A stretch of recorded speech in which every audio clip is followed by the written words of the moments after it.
ఈ hand design ఎలా cut చేయాలి, కుట్టాలనేది చాలా సింపుల్‌గా చూపిస్తాను చూసేసేయండి. అయితే దీనికి బోర్డర్ వస్తే సరిపోతుందండి.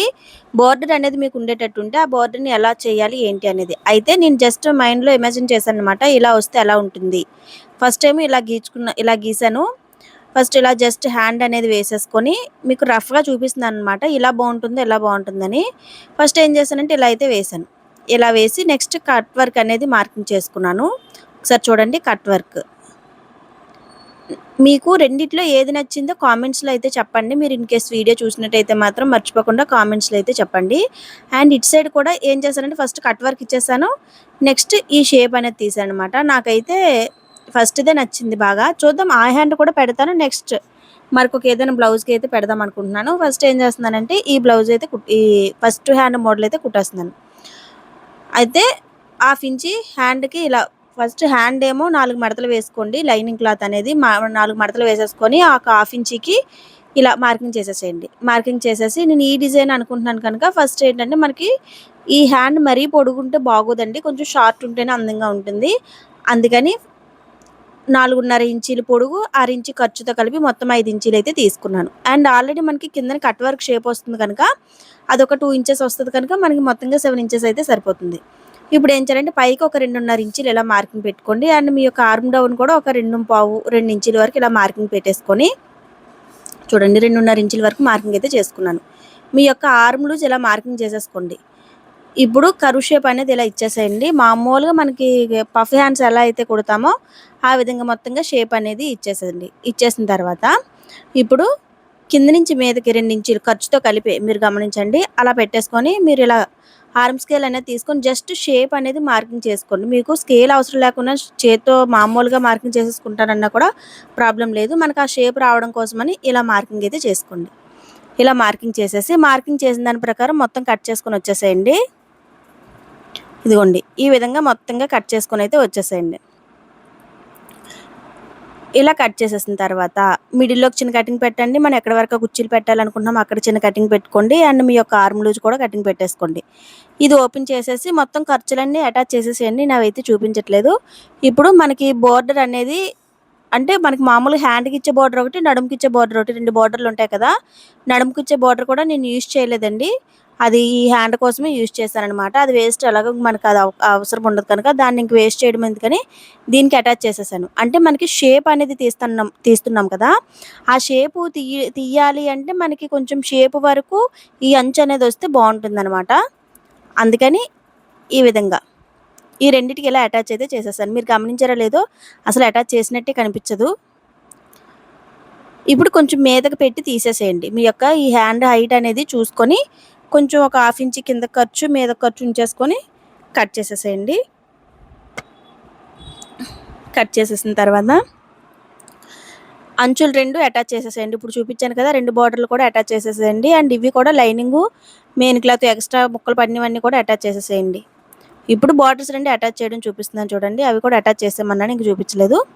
ఫస్ట్ ఏం చేస్తారంటే ఒక 4.5, 5 ఇంచుల వెడల్పు బకరాన్ని తీసుకోండి. బకరాన్ని తీసుకొని ఇలా 4 మడతలు ఉండాలనమాట. మన హ్యాండ్‌కి ఎలా అయితే తీసుకుంటామో అదే ఫోల్డింగు. కాకపోతే ఇది 5 ఇంచుల వరకు తీసుకుని ఎందుకంటే మనకు షేప్ రావడం కోసం. ఫస్ట్ ఏమో ఇలా పావు ఇంచికి ఒక మార్క్ చేయండి. అండ్ అర ఇంచికి ఒక మార్క్ చేసుకోండి. మార్క్ చేసేసి లూజ్ అనేది మార్కింగ్ చేసుకోండి. మీ యొక్క హ్యాండ్ లూజ్ ఎంత ఉందో మార్క్ చేసేసుకోండి. అండ్ ఖర్చు కూడా మార్కింగ్ చేసేసి కట్ వర్క్ షేప్ అనేది ఇటు నుంచి అటువైపుకి అనమాట ఇలా మార్కింగ్ చేసుకొని వెళ్ళిపోండి. ఒక హ్యాండ్‌కి అయితే ట్రై చేయండి. ఎలా ఉండింది మీరే చెప్పండి. ఒక సిస్టర్ చాలా రోజుల నుంచి షార్ట్ హ్యాండ్స్ మోడల్స్ పెట్టక్క అంటున్నారు. ఆ సిస్టర్ కోసమని ఇదిగోండి ఇలా కట్ వర్క్ ఇంకా ఎక్కువ అవసరం లేదండి. మనకి జస్ట్ ఖర్చుకి ఒక హాఫ్ ఇంచ్, 1 ఇంచ్ ముందు వరకు ఉంటే సరిపోతుంది. ఇప్పుడు కట్ వర్క్ షేప్‌ని ఇలా కట్ చేసుకొని వచ్చేసేయండి. జాగ్రత్తగా చూసుకుంటూ కట్ చేసుకొని రండి. అంటే ఎక్కువ తక్కువలు వచ్చే అవకాశం ఉంటుంది. అవి చూసుకుంటూ కట్ చేయండి. ఇప్పుడు ఇలా చేత్తో తీసుకొని మీకు ఇంకా ఇబ్బంది అనిపిస్తే ఇలా పిన్ అనేది పెట్టేసుకోండి. పిన్ పెట్టేసుకుంటే మనకి మొత్తం 4 హ్యాండ్స్‌కి కూడా 4 ఫోల్డింగ్స్ కూడా ఒకేలా వస్తుందనమాట. అంటే 2 హ్యాండ్స్‌కి కూడా ఒకేలా వస్తుంది కట్ వర్క్ అనేది ఎక్కడ ఎక్కువ తక్కువలు రాకుండా. ఇలా మొత్తాన్ని కట్ చేసుకొని వచ్చేసేయండి. ఇక్కడికి వచ్చేసరికి స్ట్రైట్‌గా కట్ చేసేసేయండి. కట్ చేసిన తర్వాత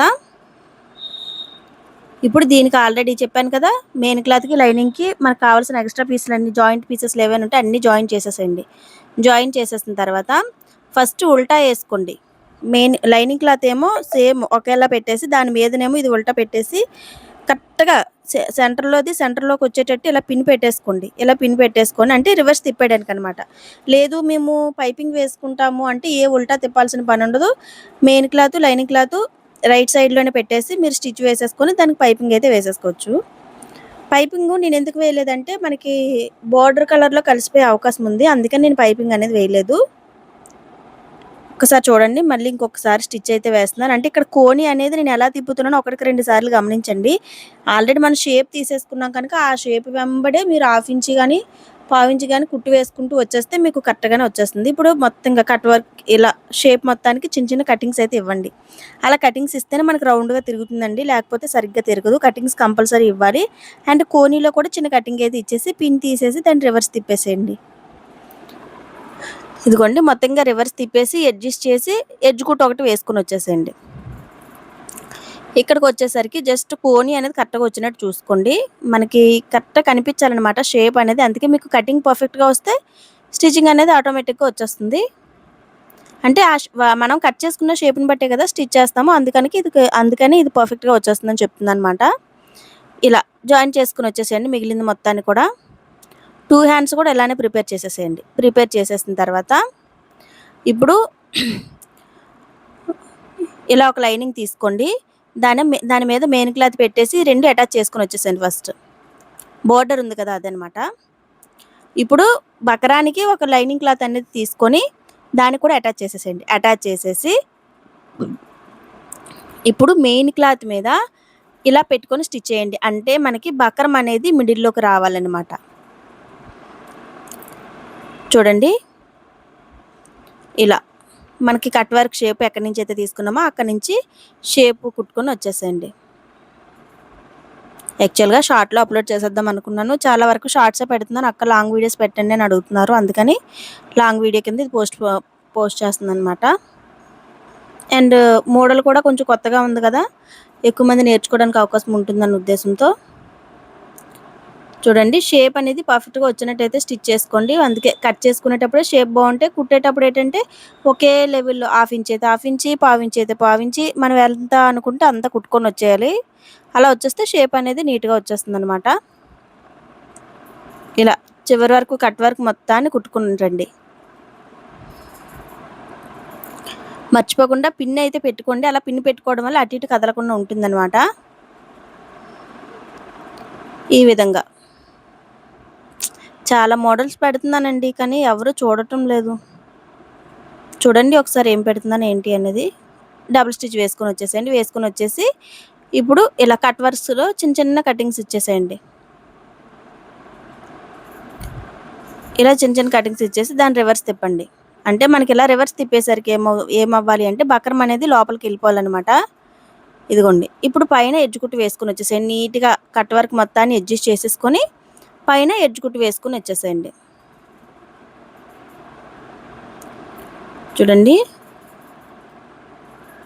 ఇలా ఎడ్జ్ కుట్టు అనేది వేసుకొని వచ్చేసేయండి.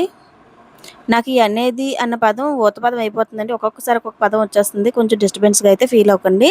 ఇలా వేసుకొని వచ్చేసిన తర్వాత కరెక్ట్‌గా మిడిల్‌కి ఇలా మార్కింగ్ అయితే పెట్టుకోండి. ఇది అస్సలు మర్చిపోకండి. మన కట్ వర్క్ మిడిల్‌కి ఇలా మార్కింగ్ పెట్టుకొని చిన్న కటింగ్ అయితే ఇచ్చేసేయండి. ఇచ్చేసి ఎక్స్ట్రా ఉన్న క్లాత్‌ని ఇలా కట్ చేసేసి మిగిలిన దాన్ని ఏం చేస్తారంటే కొంచెం ఒక హాఫ్ ఇంచ్ వరకు లోపలికి మడత పెట్టి కుట్టుకొని వచ్చేసేయండి. ముందే చెప్తున్నాను అలా కుట్టుకొని వచ్చేసిన తర్వాత ఇప్పుడు దీన్ని అటాచ్ చేయండి. మనము ఆల్రెడీ ప్రిపేర్ చేసుకున్న హ్యాండ్‌ని కరెక్ట్ మిడిల్‌లోకి పెట్టుకోండి. మనకి పైన కర్వ్ షేప్ తీసుకున్నాం కదా! దాని మిడిల్‌లోకి ఇప్పుడు మార్కింగ్ పెట్టుకున్న మిడిల్‌లోకి కరెక్ట్‌గా ఇలా గీత పెట్టేసుకొని ఒక పిన్ పెట్టేసి అటాచ్ చేసుకొని వచ్చేసేయండి. వీడియో అనేది ఎండింగ్‌కి వచ్చేస్తుందండి. ఇలాంటి వీడియోలు మీకోసం చాలానే అప్లోడ్ చేస్తున్నాను. ఇన్‌కేస్ చూడకపోతే చూడండి. ఇదే ఫస్ట్ టైం చూసినట్టయితే. అండ్ వీడియో నుంచి వెళ్ళే ముందు ఛానల్ సబ్స్క్రైబ్ చేయడం మర్చిపోకండి. లైక్ చేయండి. మీ ఫ్రెండ్స్ ఎవరైనా ఉంటే వాళ్ళకైతే షేర్ చేయండి.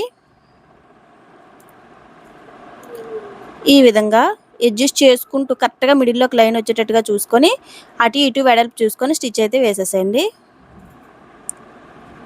ఇదిగోండి ఇలా స్టిచ్ చేసుకొని వచ్చేసేయండి. వీలైతే డబుల్ స్టిచ్ వేసేసేయండి.